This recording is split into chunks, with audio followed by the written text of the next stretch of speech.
ఏంటి కేక్ చేయడం ఇంత సింపులా? ఇది తెలియక ఇన్నాళ్ళు బయట నుంచి కొనుక్కొని తెచ్చుకున్నాను. ఈజీగా టేస్టీగా ఎవరన్నా చేసేయచ్చండి. ఎక్కువ ఇంగ్రీడియంట్స్ కూడా అవసరం లేదు. ఎలా చేసుకోవాలో చెప్తాను. వీడియో ఎక్కడ స్కిప్ చేయకుండా ఎండ్ వరకు చూడండి. మా ఛానల్ని ఫస్ట్ టైం చూస్తున్న వాళ్ళంటే సబ్స్క్రైబ్ చేసుకోండి.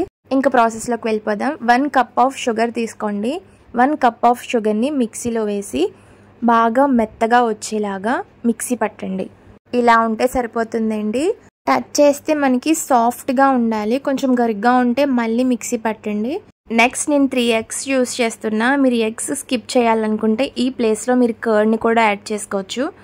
3 ఎగ్స్ని ఇలా మన మిక్సీ బౌల్లో వేసేసుకోండి. మీ దగ్గర వెనిలా ఎసెన్స్ ఉంటే అది కూడా యాడ్ చేసుకోవచ్చు. అండ్ ఇది మిక్సీ పట్టండి. ఒక 1-2 మినిట్స్ అయినా సరే మిక్సీ పట్టాలి. కొంచెం సాల్ట్ యాడ్ చేసి మళ్ళీ మిక్సీ పట్టండి. ఇప్పుడు దీన్ని మన మిక్సింగ్ బౌల్లోకి యాడ్ చేసుకుందాం.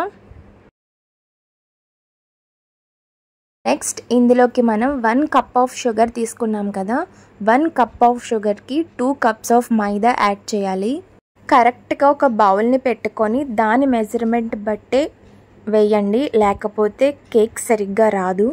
దీంట్లో baking powder and baking soda ఈ 2 కూడా యాడ్ చేసుకొని మీ దగ్గర మిక్సింగ్ స్పాచులా ఉంటే ఇలాంటిది యూస్ చేస్తూ ఒకే డైరెక్షన్లో మిక్స్ చేస్తూ ఉండాలి, ఈ వీడియోలో చూపిస్తున్నట్టుగా. అంతేనండి, ఇంకేం ఎక్స్ట్రాగా మనం ఏమీ యాడ్ చేయక్కర్లేదు.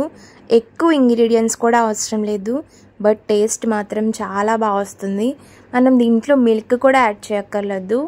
ఇదంతా బాగా మిక్స్ అయిన తర్వాత ఇందులోనే కొంచెం ఆయిల్ని కూడా వేసుకొని మిక్స్ చేయండి. మనకి 100 సబ్స్క్రైబర్స్ వచ్చాక కేక్ కట్ చేద్దాం అనుకున్నాం, కుదరలేదు. సో ఇప్పుడు కట్ చేద్దాం.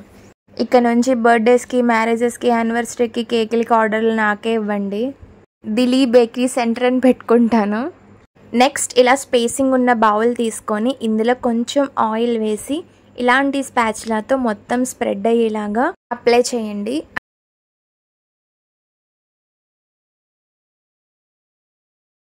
అండ్ నెక్స్ట్ ఇందులోనే కొంచెం మైదా కూడా వేసి ఇది కూడా మొత్తం అప్లై చేయండి.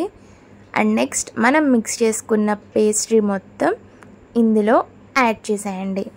మీ దగ్గర ఇలాంటి చెర్రీస్ ఉంటే ఇవి కూడా యాడ్ చేసుకోండి. ఇవి వేసుకుంటే ఇంకా టేస్టీగా బాగుంటాయి. ఇవి బయట షాప్స్లో దొరుకుతాయి. మీకు ఏ కలర్ కావాలితే కలర్ కొనుక్కొని ఇలా పైన డెకర్ చేసుకోండి. నేనైతే గ్రీన్ అండ్ రెడ్ తెచ్చుకున్నాను. ఇవే నేను యాడ్ చేస్తున్నాను. ఇవి వేయడం వల్ల మనకి కలర్ఫుల్గా అండ్ టేస్టీగా అక్కడక్కడ ఇవి టచ్ అవుతూ ఉంటే బాగుంటుంది కదా. స్పేసింగ్ బౌల్ పెట్టుకొని దాని మీద స్టాండ్ పెట్టి నా కేక్ ఐటెంని కూడా అందులో పెట్టి మూత పెట్టి అలా ఒక 15 to 20 మినిట్స్ తర్వాత ఒక టూత్ పిక్ కానీ ఇలా నైఫ్తో కానీ చెక్ చేసుకొని చూడండి. మన నైఫ్కి అంటుకుంటే ఇంకొంచెం కుక్ అవ్వాలని, ఇక్కడ అంటుకోలేదు. సో ఇక్కడ కుక్ అయిపోయింది. అంతే, మన బేకరీ స్టైల్ కేక్ రెడీ.